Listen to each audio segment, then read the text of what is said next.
Mãe, eu tenho uma pergunta pra você. Tá bom. Você prefere ir pro Japão, ter muito dinheiro e ser rica e ir pro Japão, ou você quer ter um filho? Você pode ser muito rica e ir pro Japão, mas sem a opção de um filho. Se você quer ter um filho, você não pode ir pro Japão.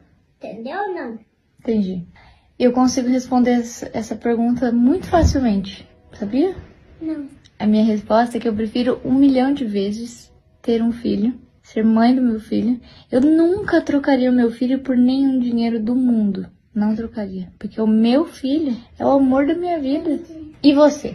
Prefere ser muito rico e poder ir pro Japão, onde tem tudo do Pokémon que você ama? Ou você prefere uma mamãezinha? Ir pro Japão.